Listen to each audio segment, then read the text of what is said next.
The territory near WIKE has been dragged before the United States government over alleged unlawful acquisition of multi-million-dollar properties in Florida.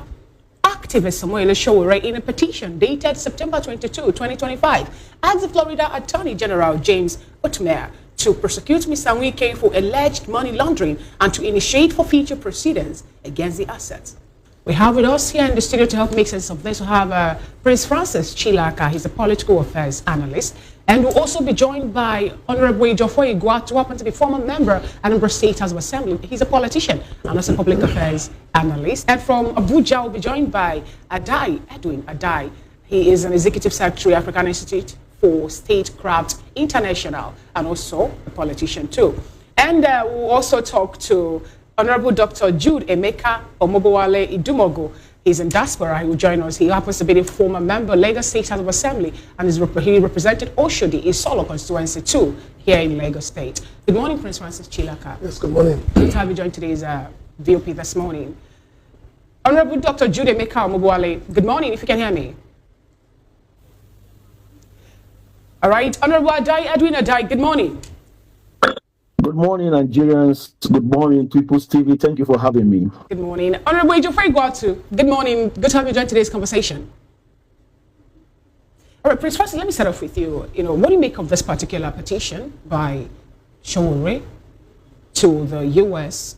telling them that they should investigate property acquisition made by, a Nigerian minister, city minister? This particular thing, according to what we gathered, was the transaction happened between 2021 and 2023. That was actually what we found this. I think what sowere is doing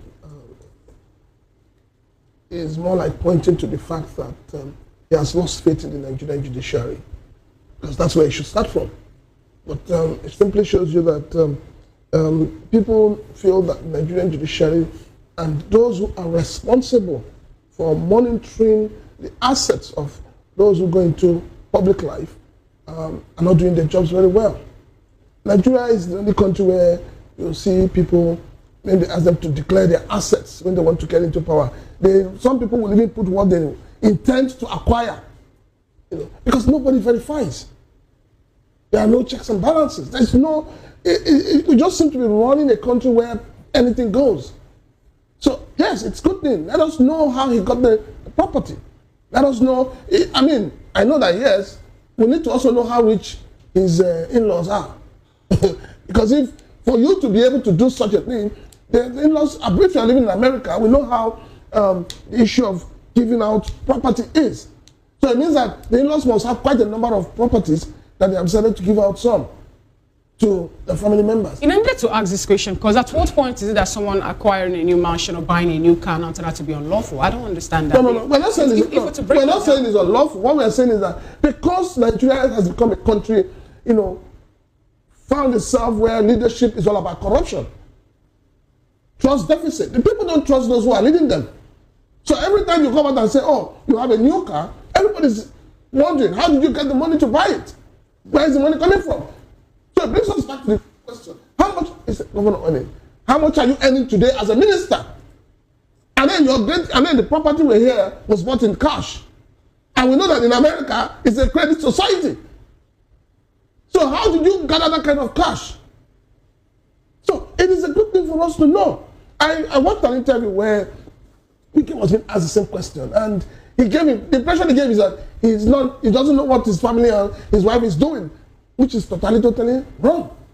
When you say he's wrong, before now in Rivers State, I could remember that there was a time a particular man was picked, for questioning over the internal wrangling happening in the state before the declaration of the state of emergency. He gave a different testimony, and the wife was like, "No, this is not my husband." So when you say, which it's wrong for the to say, "I don't know what my wife is doing." Wait, Fina. All right. We know how a husband and a wife relates, and we know how a political wife and a political husband relates. In Nigeria, once you become a politician, and your wife automatically becomes another politician. That's why they say the wife of a sergeant in the army is a field marshal. She's in control. And coming back home, where we have an African tradition, where the man is the head of the home. So the man automatically is in charge of his family. He should know what happens. All right. Okay, let's get Edwin Ada into the conversation. Good morning to you once again. Now, what are your thoughts on this? Is this witch hunted? Like some have said on social media. Some have said, oh, it's because they don't like WIKE. He's working in Abuja, and Deji Adeyanju and Sowere are only trying to make news out of this. Some Nigerians have also said, why buy property in cash? What are your thoughts, really?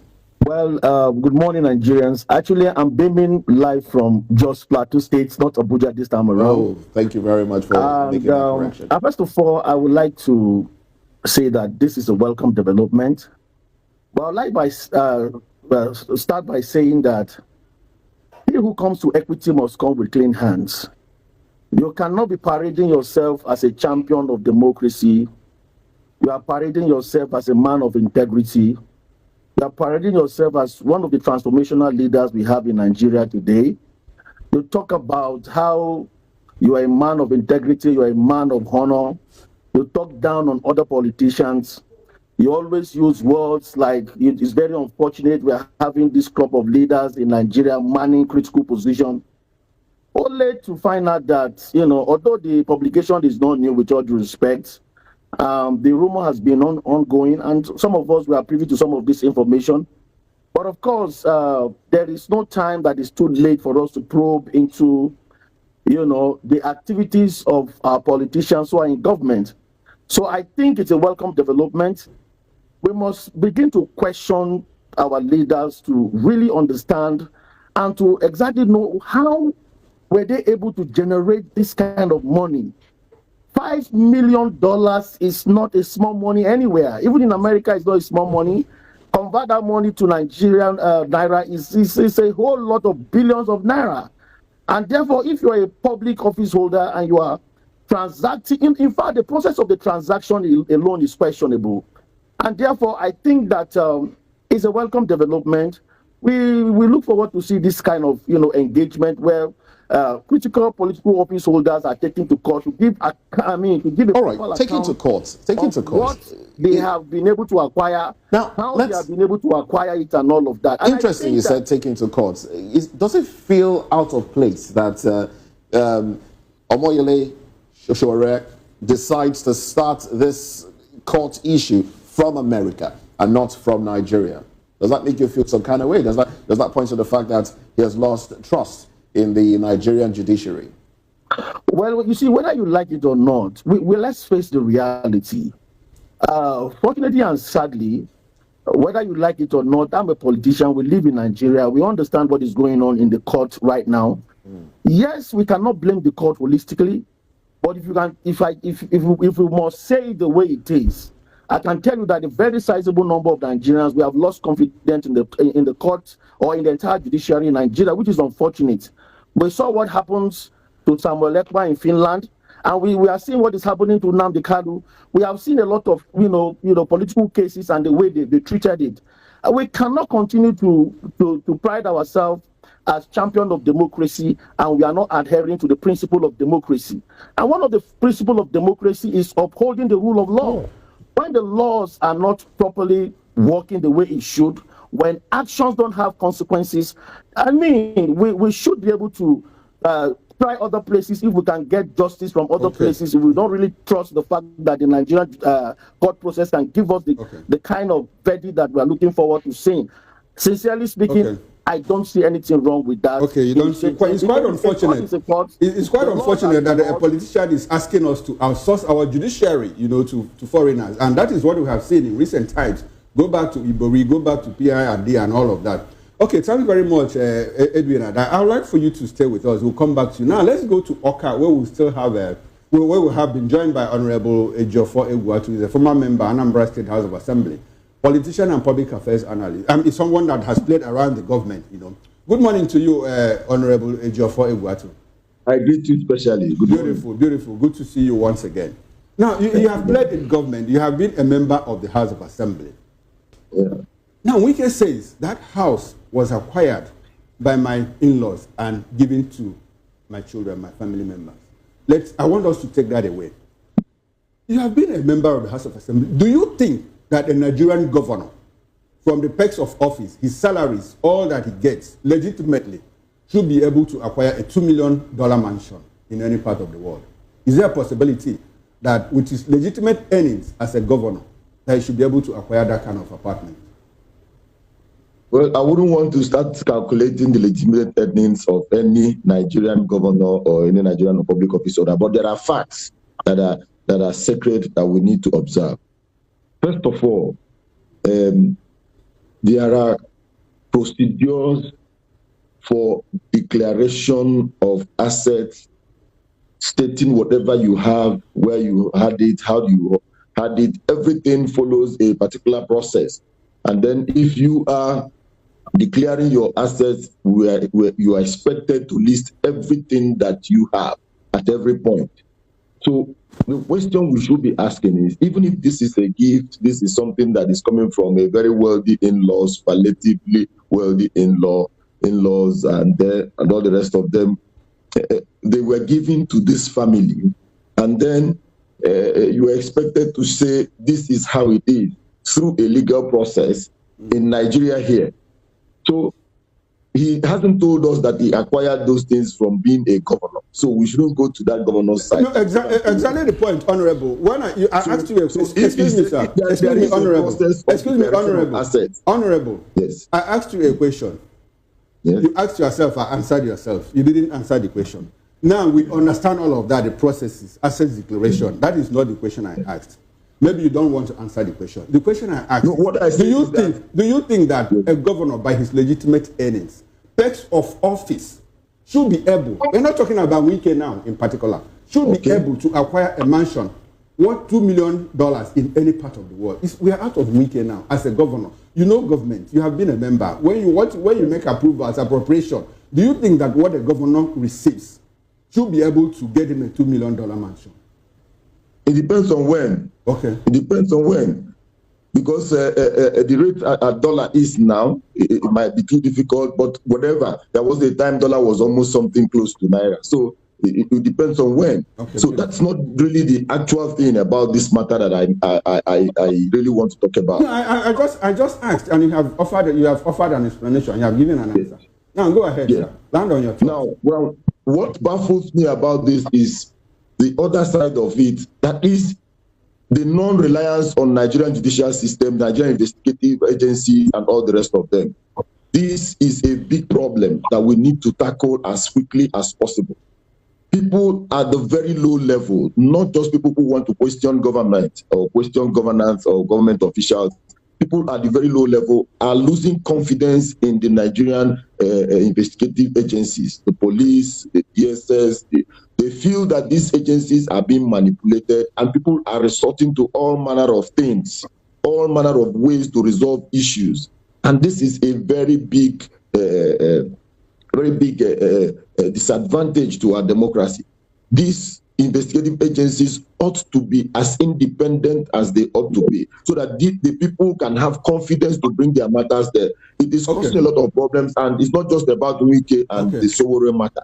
No. It's about all the people in Nigeria. Most people are losing confidence in the police. People don't feel free to go to police to give information about certain criminals or criminal activities because they think that their bubbles will be busted. Okay, now Honorable Sowere has taken up the gauntlet. He's gone to the United States of America. Yes. Do you think that something will come out of this? Do you think that something will come out of this? I mean, if he has evidence, he has gone to court in the U.S. What do you think will be the outcome of this investigation, the court case? The good thing about the United States judicial system is that they must have a response to it as quickly as they could. They must have a response. It's not as if there's not going to be adjournment and indefinite adjournments without response. So I know that once they present their matters, well, there must be a response to it. We must have a final conclusion. There must be a closure on the whole matter. So we trust that the United States judiciary will do justice to it. I'm happy that you're saying you trust the United States judicial system, that it will do something, they will do justice to this particular case. Now, when you're talking about, I want to get a bit personal, now let's get this straight. You as a politician, can you comfortably say that you still have faith in the Nigerian judicial system as a politician? If I have faith as a person, as a politician in the Nigerian judicial system? Yes and no. Yes and no. because the Nigerian judicial system has over time, in certain ways, destroyed that confidence that we have in them. And in other ways, in some other matters, they have really tried to be as bold as they ought to be. But generally, it is not a 60% win. They are below average. Below average. Right. Thank you so much. Well, some will say it is the politicians that infiltrated the judiciary and made the judiciary what it is today. Well, let's talk. Let me bring it back to Prince Francis Chilaka. Let's talk about the visa ban. Is that enough punitive measure for an alleged corrupt politician, when we know that the properties, of course, and the monies stashed abroad will remain in those economies? Unfortunately, Nigerians are not learning. The political class are not learning. When I say they're not learning, they keep enriching foreign nations while inflicting pains, poverty, and hunger on their own people. You loot from here, you send it abroad. Don't forget that most times these funds are not even sent in their names. They're sent through proxies. So when you begin to trace it... So are you now saying, are you alluding to the fact that the family of the wife were basically acting as proxies for the man himself in this case? Some weeks back, we also heard about land grabbing in Abuja that involved the same man with his family. Which he has denied. It doesn't matter whether he denies it or not. Behind every rumor, there's an element of truth. You can't throw that away. So why is it that he is the same person involved? He's involved in the shenanigans that happened in Rivers State. He's involved in land grabbing in Abuja. Now he's involved in property in the US. So something is wrong somewhere.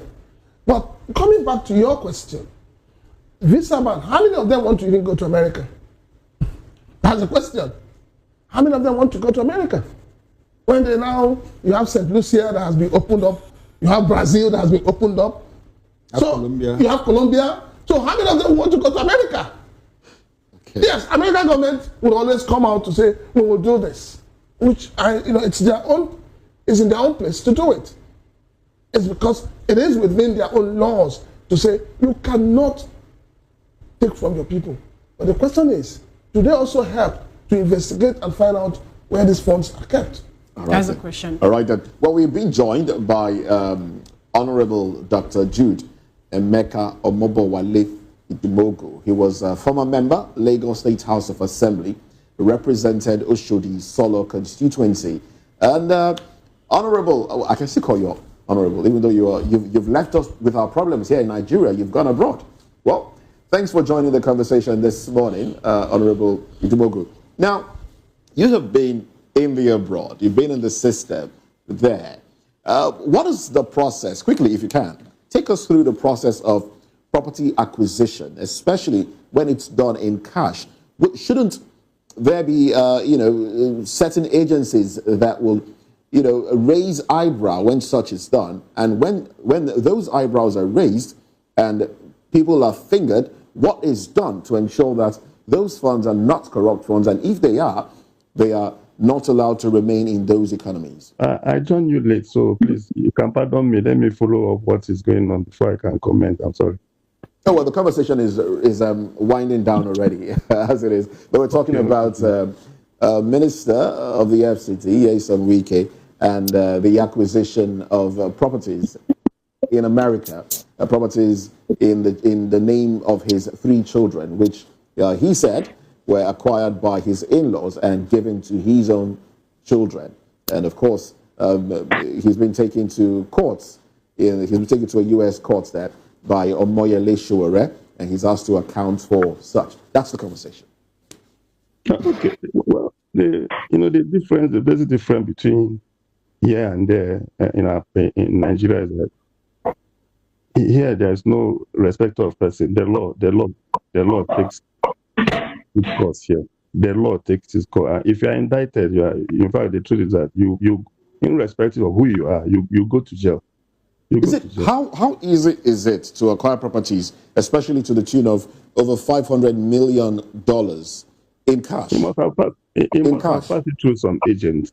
Of course, in everywhere there's always some element, some people who also dare the law, who take the risk, dare the law in whatever they do here.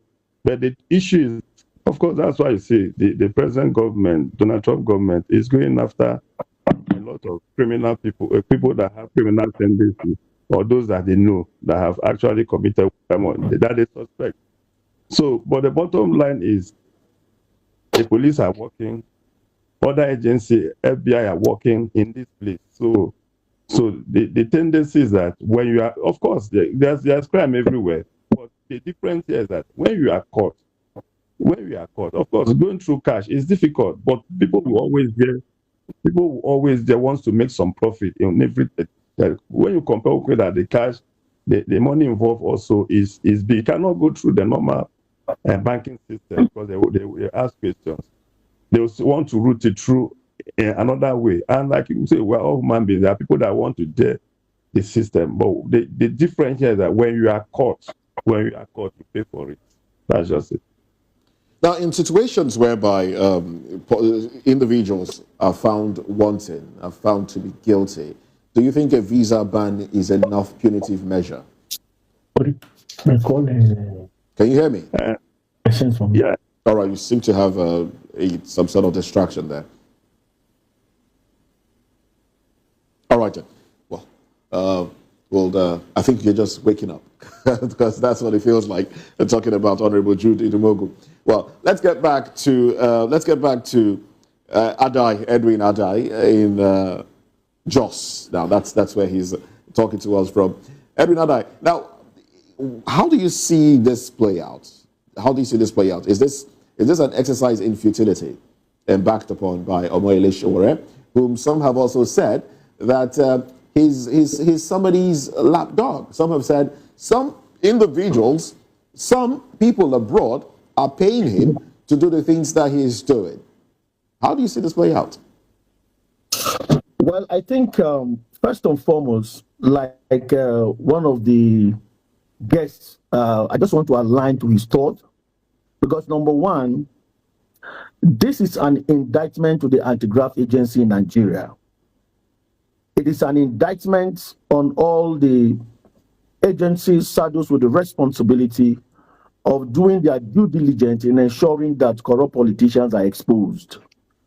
We cannot run a system where, how did we even get to a system where a politician can literally amass that kind of humongous amount of money and then launder that huge amount of money undetected? The word is undetected. The money flew from Nigeria and then landed in America, entered American economy. Even the American government needs to be questioned. It is not enough for us to say, oh, it is Nyesom Wike. How did the money, what are the processes, what are the procedures? You and I know that that kind of humongous transaction cannot happen without the aid of the government, without the aid of the banks. And I do not think that the system is so vulnerable, so much so that such transaction will go on without any major agency detecting it. I think it's a thing of concern. It is not enough for us to just beam on Nyesom Wike alone. We must also look at the vulnerability of our economy. We must also look at the vulnerability of our financial institutions. We must also look at the acceptability and the aiding of some of these foreign agencies in helping to launder money from Nigeria to other countries of the world. So this is not about Nyesom Wike alone. We should also question the system. We should also question the American government. We should also question the institution of major banks in Nigeria that aided such transactions. Because Nyesom Wike cannot unilaterally, whether by omission or commission, embark on such a transaction undetected. So for me, it is not enough for us to say, okay, let us look at the pros and cons. But I think it is an eye-opener for us to ask some fundamental questions. And therefore, if Sowore is the person that God wants to use to expose some of this abnormality and some of this vulnerability in our economy and our political system, and also understand, you know, the connections, how, you know, banks and major institutions do illicit business. I think it is a welcome development. For me, it's going to open up a more conversation. You see, when you said this thing to be swept under the carpet, when you must said, do our due diligence in ensuring that this thing does not go down the drain. We must ensure that we do everything humanly possible. The responsibility that this thing does not go down the drain is not on the institutions who are part of it. The responsibility lies on us as citizens of Nigeria. Okay, us as citizens of Nigeria. The media, not too long ago, to ensure that yes, that's why we're talking about it. That's why we're talking about it. Yes, thank you very much for your points there, and that's exactly why we are talking about this. Not